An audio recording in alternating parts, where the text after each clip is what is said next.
Alright, welcome to another video. I just got done meeting 6. My voice is a little groggy and hazy, whatever. But today, we're back to working on the boat. Day 5. We are putting in the panels finally. They are all painted. Sanding down one part, putting one more layer down on the paint, and turning around and starting to run electrical. So that's about what we're doing today. I'll turn the camera back on once we get the stuff put in and painting. Alright, so right now I'm just doing some last minute touches to it.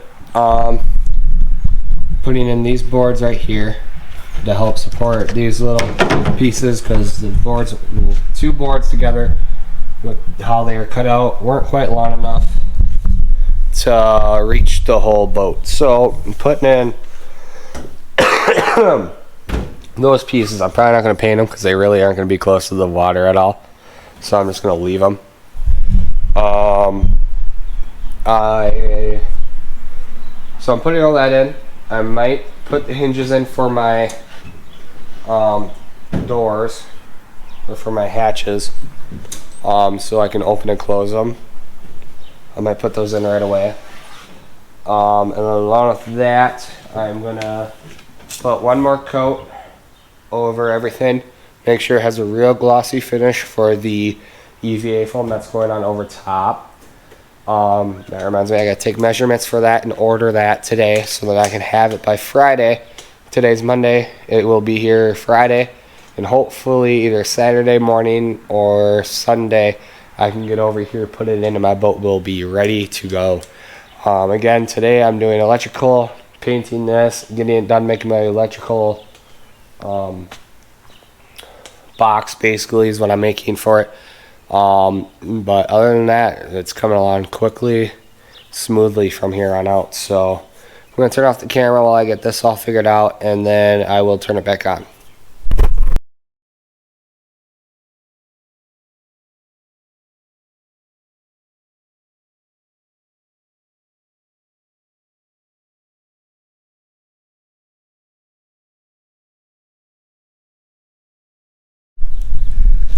Alright, fun part now. Might have to move the camera after I start, but cutting these screws off. Got an air grinder, safety first. Almost shot one right in my eye already, so I'm gonna grind these down. Probably put the camera over here for you guys to watch.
Much better than using the Dremel tool. That's not fun. Don't do it.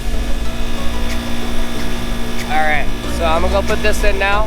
We're gonna put the screws in, come out to the other side. Now that we got a tool that actually works and is quick, and keep the ball rolling. Alright. Oh, a little far over. And let's point her down a little bit. Alright, so now we're going to screw it in so it is on a hinge motion. I think the board's slightly warped. Alright, so we drill the holes first. And then we'll go through. Screw them all in.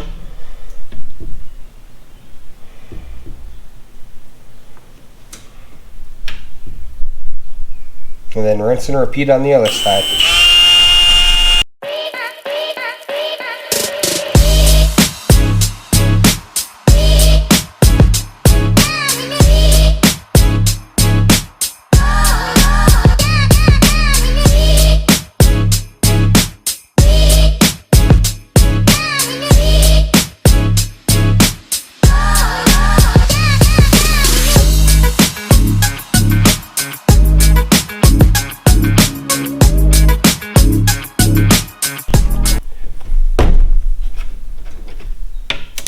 Boom, got our hatch now. Opens just fine. It's a little bit warped. That's fine. I'll just put some wood there, or like something heavy to.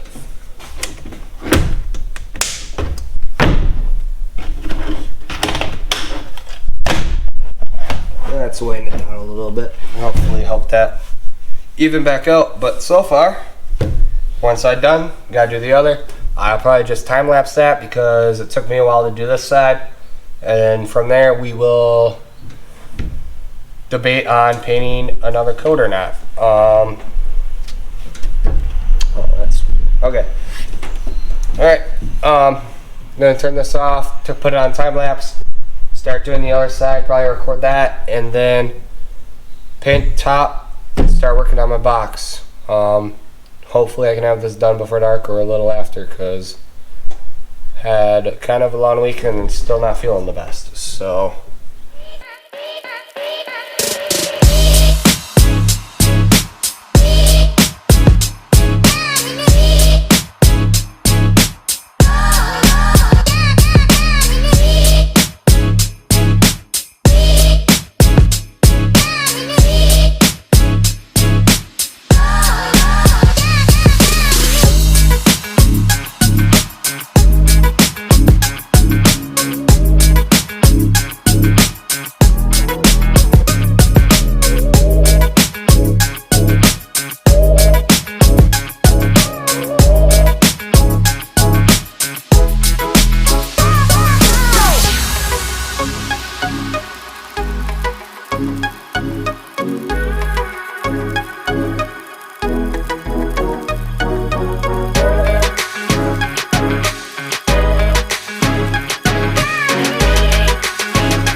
alright, so hatches are done. I don't want to drop this all the way down because I probably won't. Okay, there.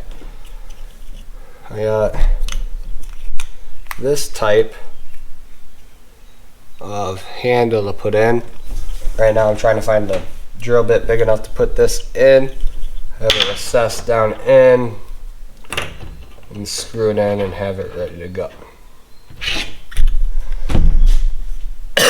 Otherwise, right now it's like a pain in the butt to get this thing open.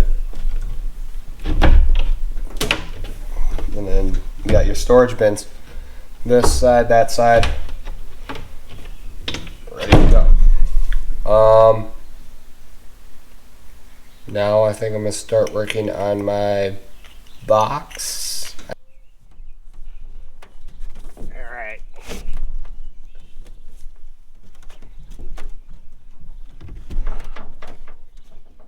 We're in the boat, outside, but not on the water yet, sadly.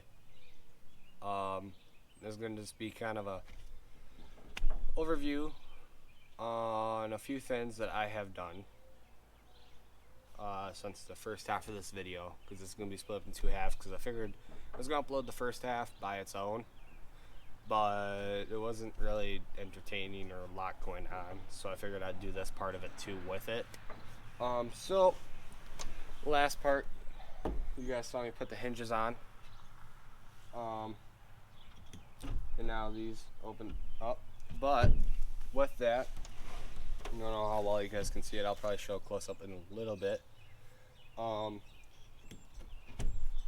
I added black handles to it, so I can open this up with my storage on each side. Now I have all my storage with my Tupperware bins. We added that. I highly recommend you making sure you have the right hole saw for the latch openers, because if you don't, it is not fun to deal with. We had to use like one of those spindle sander things. If you might know what I'm talking about, otherwise I'll show it in a little bit.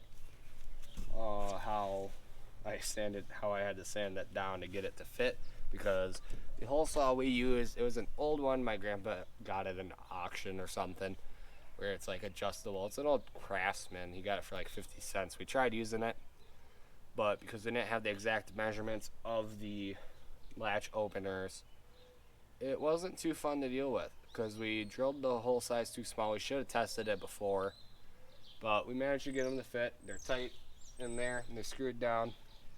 Shouldn't come out, so got pretty far along with that.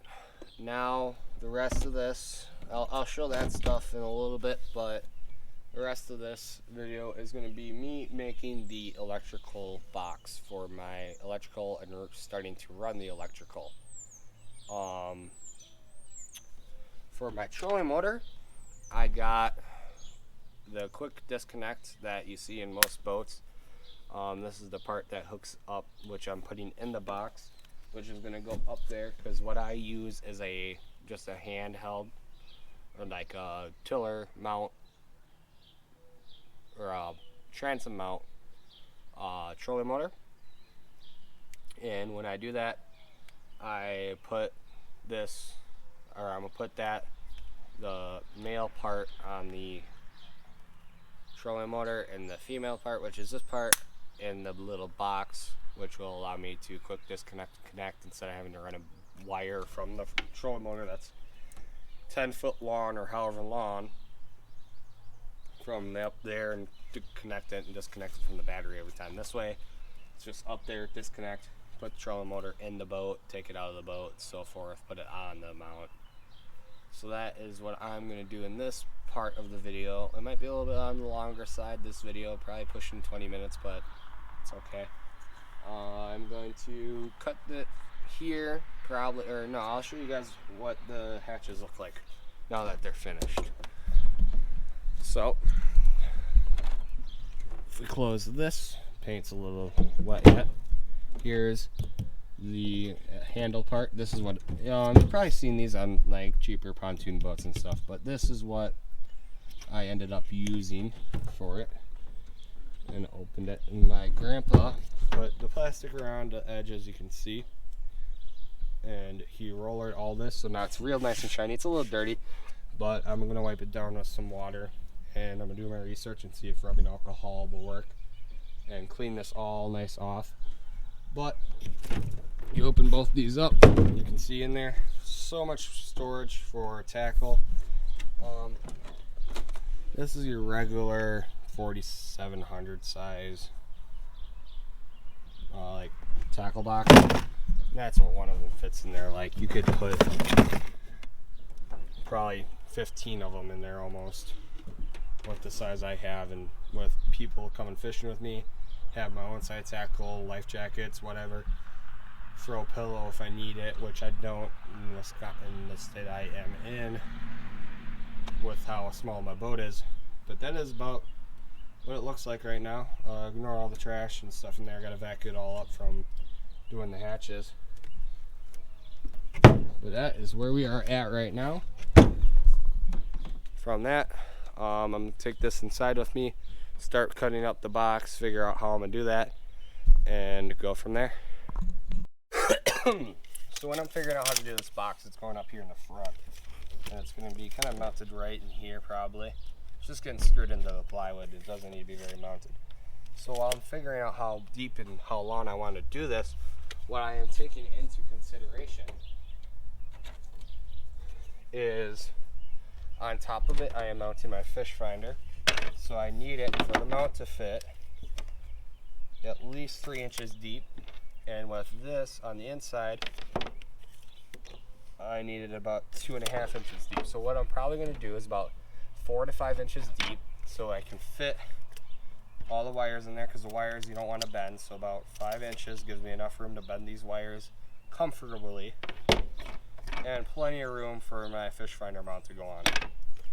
Now length, I got a lot of wire here. If I bend it about 5 inches back, it's about 7 inches long, but I can kind of bunch it up a little bit, get it to fit in there.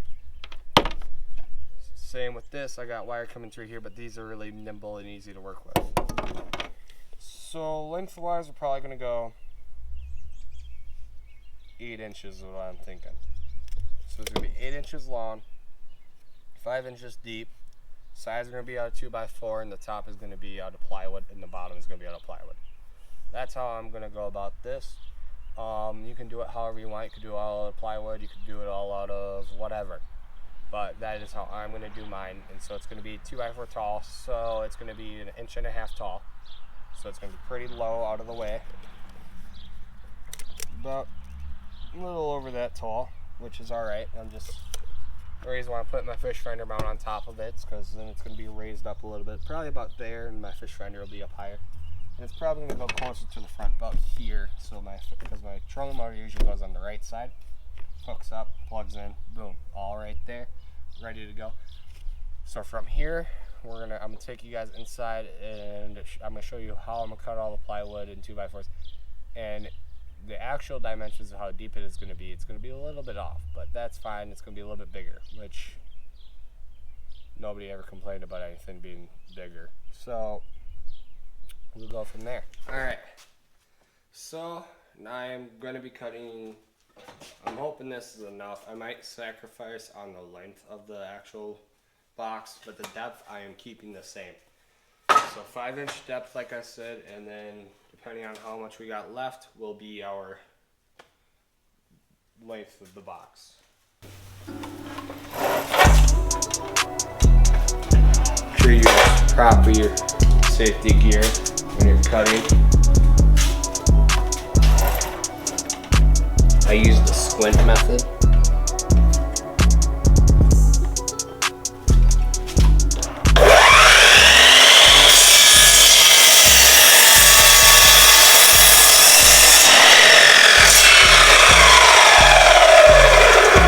Right there. It's a 5-inch piece of wood on the dot. So that's the depth of it. Now I'll do 2 more of those, or 1 more of those, and then my distance, I'm gonna throw it in time lapse quick so you guys don't gotta sit there and watch all the boring cuts, but that is what I'm doing.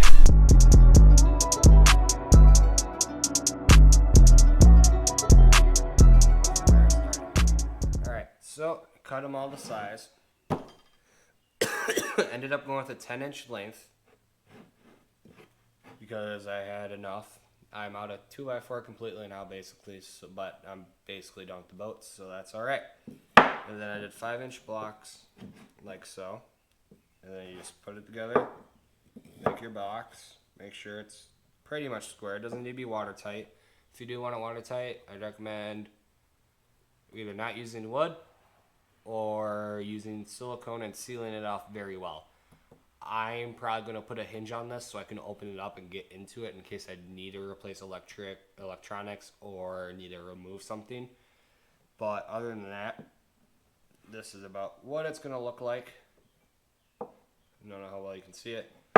I am going to put, I forget what it's called, a pocket joint, I believe is what it's called.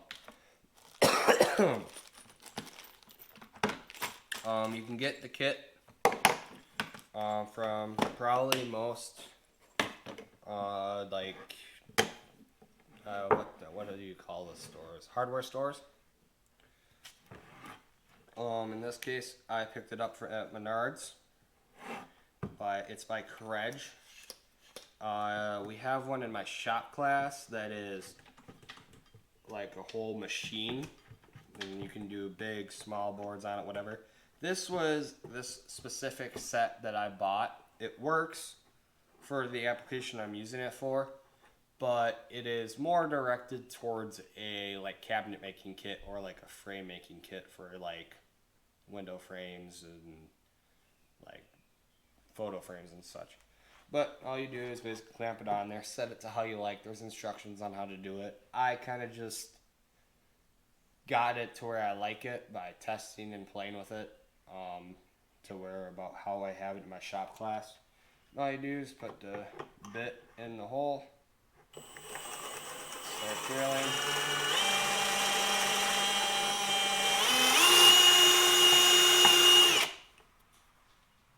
Sure it's clamped down. Then you get your pocket jig. Do that on all 4 sides and it'll be good. 2 each side is what I'm doing, but it's what I recommend if you're doing 2x4s. If you're doing a smaller piece, you probably get away with 1. But I'll throw this on time lapse and get it all done and then show you guys assembly.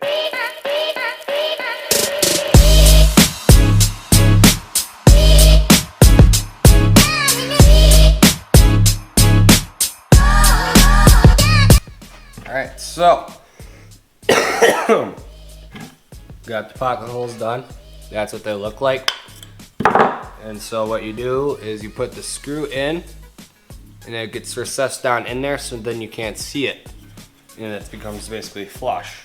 And then so the reason why I did these ones on the outside is because partially, unless I did it like this, which I think is ugly and I'll lose a lot of room on the inside,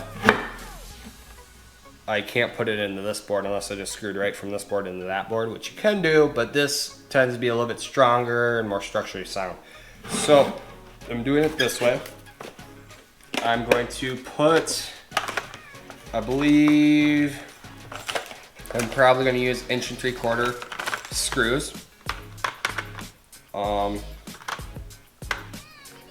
The longer you can go when doing this, the better.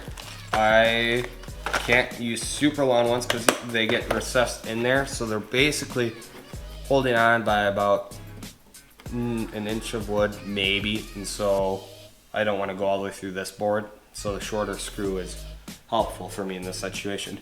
I'm also going to throw this on time lapse and just record me doing that. I don't think it needs to go in too much detail. It's kind of self-explanatory in my opinion. If you feel like you need that description that to be described to you exactly, I would recommend going to a wood shop channel some sort. I don't know of any off the top of my head, but I'm sure you can find a tutorial on how to use a pocket jig and how to screw it in. But from here, I'm gonna put this all together and then I will show you guys.